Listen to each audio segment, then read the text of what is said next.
as I said on Tuesday's show, unlike the NFL draft, where you can have anywhere from, I would say, 30 to 50, maybe even 60.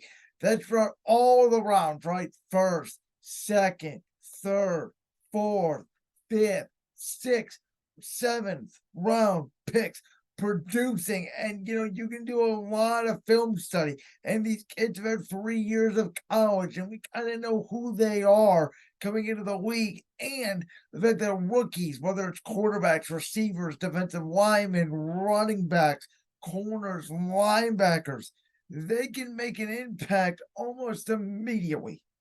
In the NBA, which is, by the way, the easiest league to win a championship, I believe, of all the four major pro sports. But it may be, outside of baseball, the hardest to draft because these kids are young.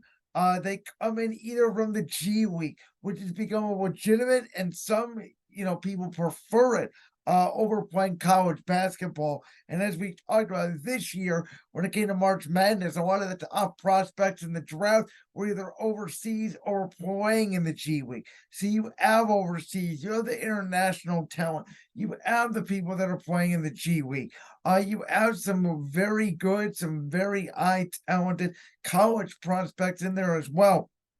But a lot of these kids, they come in, they're immature, they make a lot of money early, they're 18, 19 years old, they make bad decisions, they don't have an NBA body yet, and they are not ready to carry a franchise. Yet there are these players, and sometimes they're not even the number one pick. Obviously, Michael Jordan, the third overall pick in the 1984 NBA draft. There are players that do go number one. Your LeBron James, 2003 Cleveland Cavaliers, number one overall pick. About every 20 years or so, we get who we think is the next GOAT or a very good generational like player in the NBA draft. This year, I believe 20 years after the Cavs selected LeBron James with the number one overall pick, as I said in the 2003 NBA draft, we have another generational talent in Victor Wembanyama. We also have two other talents who I think if Victor Wembanyama was not the number one overall pick in this year's draft, a consensus unicorn, a potential generational talent, Scooter Henderson is certainly in that conversation. Whether he goes 2 or 3 to Charlotte is, I think, a fit question more than a talent question. And obviously, whoever they don't pick, I believe Portland will select Brandon Miller. Now, whether he stays a Blazer or whether Portland trades that pick, sounds like the Clippers are very interested in moving on from Paul George. At this time, by the way, I'm recording the Wednesday night before the draft. So if there's any trade news that happens overnight or anything like that, just know that this was recorded the night before the NBA draft at around 6 p.m. Eastern Standard Time. So again, these kids coming to the league, they're 18-year-old, they're kids, they're not ready to change the franchise. But this guy right here, Victor Wembanyama, the guy that's going to be picked tonight when you're listening to this podcast by the San Antonio Spurs about 8:10 Eastern Time. I have said it for the last year and really since February when we started diving into a lot of the NBA, obviously post NFL season. I think one of my big segments right after the Super Bowl was talking about this kid, Victor Wembanyama. And I said at the time, he is NBA ready. And when he grows his man body, this dude is going to be unstoppable if he stays healthy. The biggest concern for guys like Joel Embiid, who was very nimble coming out of Kansas, but he had foot concerns. Obviously missed his first 2 years before making his debut for the Sixers in 2016. Big concern with him was injuries. Zion Williamson, with his ferocious style, when the Pelicans drafted him, the biggest concern was obviously injuries and weight with the force he put on that knee. And both of those guys have dealt with injuries and a little bit of injury proneness throughout their early NBA career. Obviously, was up Abo Benkiro last year, or excuse me, not Abo Benkiro, Chet Holmgren for OKC go down with an injury in the summer league last year. So with all these big guys, the biggest concern for them is injuries. But if Victor Wembanyama stays healthy, once again, I think he's Giannis Antetokounmpo at this point. Obviously, it took Giannis what 6, 7 years to develop into a top, 4 or 5. Some people even put him in their top 3 of NBA players.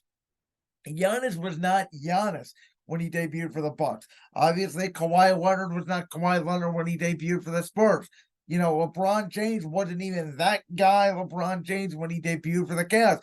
We all know how long it took Michael Jordan. Obviously, got Scottie Pippen, and then once he broke through and beat the bad boy Pistons and that Celtics team, Michael Jordan went 6 for 6 when he did make the NBA Finals. But it does take time for these generational talents to groom. Victor Wembanyama. It's going to take time for the San Antonio Spurs to get a team around him. We do not think Greg Popovich, who I've always thought, and ever since Tim Duncan has left, has kind of ran the Spurs dry. I think it's time for the Spurs to go in a youth movement at coach. But he is going to get maybe one of the best coaches in the history of the NBA to coach him for a couple of years. Hopefully the Spurs get some more talent around him. But I believe this guy, if he breaks through, Victor Wembanyama, year 1, can be a difference maker in the NBA and in the Western Conference. I'm not saying championship, but could he get to the Spurs to the playoffs? He absolutely could. I think the expectation should be the play-in tournament. The Spurs should absolutely be a 7 through 10 seed. Then whether they win that play-in tournament and move on to the postseason, who knows? And I'm not going to indict Victor Wembanyama if he doesn't win a playoff series in his first season. But I think this kid is special. He can pass, he can shoot, he can rebound, he can play defense, he has point guard like skills. He does everything that you want a franchise caliber talent to be. Humble at the microphone, just a really good guy, doesn't get into trouble, quiet leader, can play ball with the rest, and again has already been humbled a little bit overseas playing in France. I think the dude will turn the San Antonio Spurs into a perennial franchise once again in the coming half decade.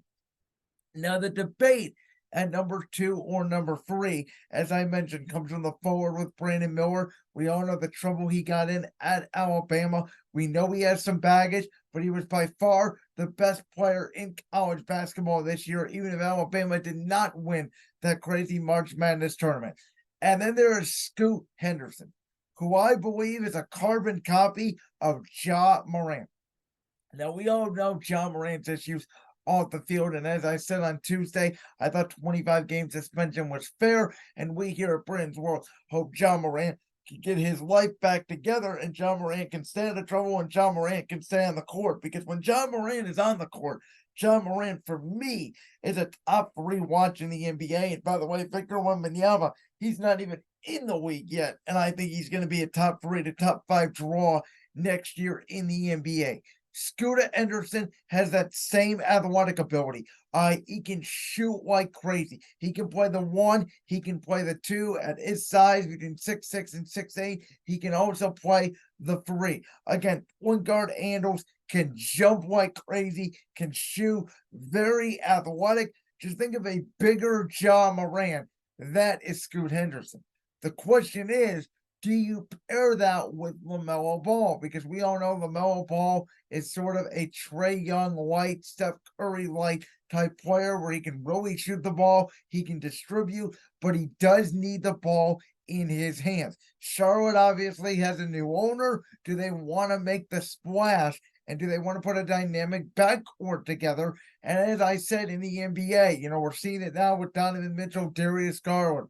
We saw it with Damian Lillard and CJ McCollum. We saw Russell Westbrook, James Harden, Kyrie Irving, James Harden, Kyrie Irving, Luka Doncic. When you have 2 guards as your 2 main, and I, emphasize main as your 2 very much ball dominant, ball scoring guards, leading your team in scoring. If your front court does not have a lot to do with it, or you're not sharing the ball, it doesn't necessarily leads to wins. You can get to the playoffs with it occasionally, but it's never going to win you a championship. So does Charlotte want to pair up Lamelo with Scoot Henderson, who again I think is a better talent than Brandon Miller, or in a league where you really need wings to win championships, do you want to take the chance on Brandon Miller and the new owner and the new culture there in Charlotte guide him along? It's a very tough choice. If I was the new Charlotte Hornets general manager, I would probably pick Scoot Anderson just because of the sheer talent that he has. We talk about the NBA, it's still a superstar league, even though it's not as much of a superstar driven league as it once was. It's more about do you have one superstar and maybe another star and a lot of depth as opposed to, one superstar and two or three stars. And who cares about the depth? The era of the super team is over. I think Scooter Henderson has a real chance to be a multi-time all-star, a dominating player for years to come. There's a lot of people, and you can make the argument now that think John Morant should have been the number one pick in that draft over Zion Williamson because of Zion's concerns. Scooter Henderson in next year's draft would be the number one overall pick. But you're dealing with, again, a unicorn, a generational talent in Victor Wembanyama. There's no doubt about it. The Spurs are off the clock. The Hornets are already on the clock. Now, as I mentioned, will the Portland Trailblazers do what the Boston Celtics did today? Of course, the Celtics made a trade. They moved off on Malcolm Brogdon. They ended up getting Kristaps Porzingis, which from a basketball standpoint, I get. You get a little bit longer. Ideally, Porzingis is healthy. Tatum, Brown, Porzingis. That's a great trio if they're all healthy. But Kristaps Porzingis is obviously never healthy. Does Portland trade Damian Lillard? Do they want to just blow it up? Do they want to go young? Or do they think Damian Lillard's a 1 and you can get a 2 in George? Trade that number 3 pick to the Clippers, who alongside Kawhi Leonard, they need a healthy star. And does the Clippers take Scooter Henderson or Brandon Miller? There's a lot of rumors surrounding that, and maybe Portland and the Clippers essentially swap the number 3 for Paul George because the Blazers also have 2 other first-round picks in this upcoming draft. To me, if I was Portland, and I love Damian Lillard, and I get it, Damian Lillard wants to stay in Portland. The issue is, I don't believe Damian Lillard is a number 1. I said it, I think he's one of the top 2s in the NBA. I think he has the mindset of a 1, but the game of a 2. Very opposite of guys like Kevin Durant, who I think has the game of a 1, mindset of a 2. Anthony Davis, game of a 1, mindset of a 2. I think Damian Lillard has that mindset of a 1, but the game of a 2. Where again, in this day and age, unless your name's Steph Curry, I don't know if you can be a top player on an NBA championship team from the point guard position. The NBA is still very much a center and wings league. As much as we like to say that Golden State and Steph Curry and the three-point shooting got rid of centers, we all know that's not really the case. The point guard is a very important position in the NBA, but I don't think it is the position. I think the most skilled positions in the NBA are still at the wings. Now, Boston has 2 wings, but they don't have a guard. So again, very complimentary. A Jamal Murray, Jokic, White tandem is what you need. You need 2 really good scores.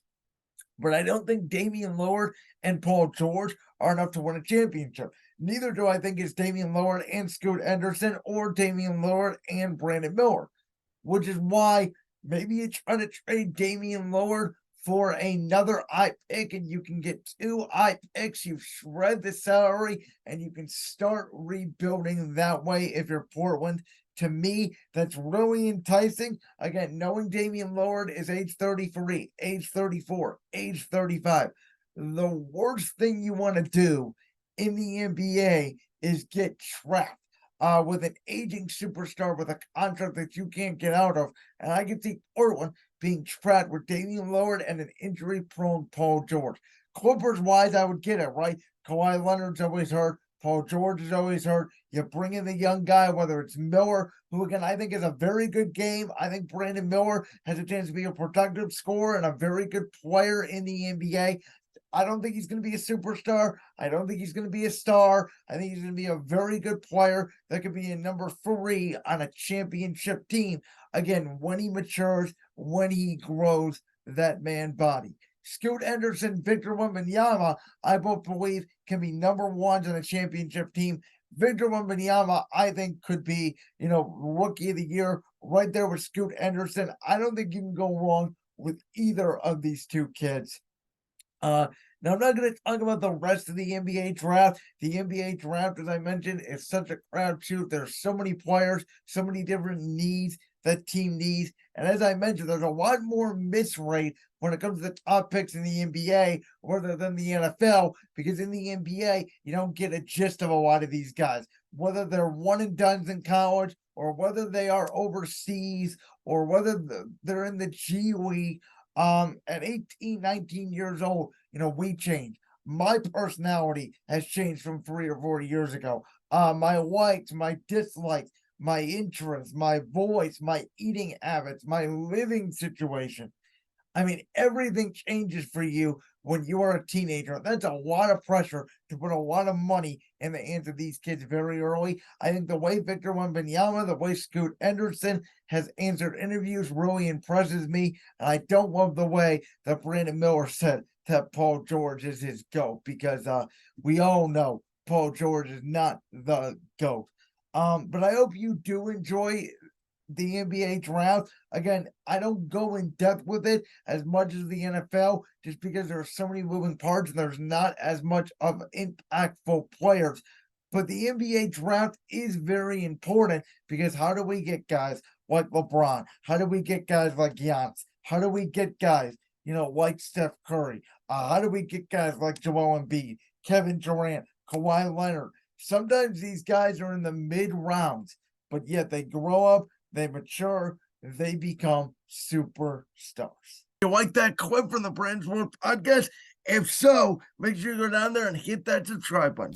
While you're down there hitting the subscribe button, make sure to also hit the notification bell so you never miss another upload. And make sure you check out all the other clips from the Brand's World Podcast right here on YouTube.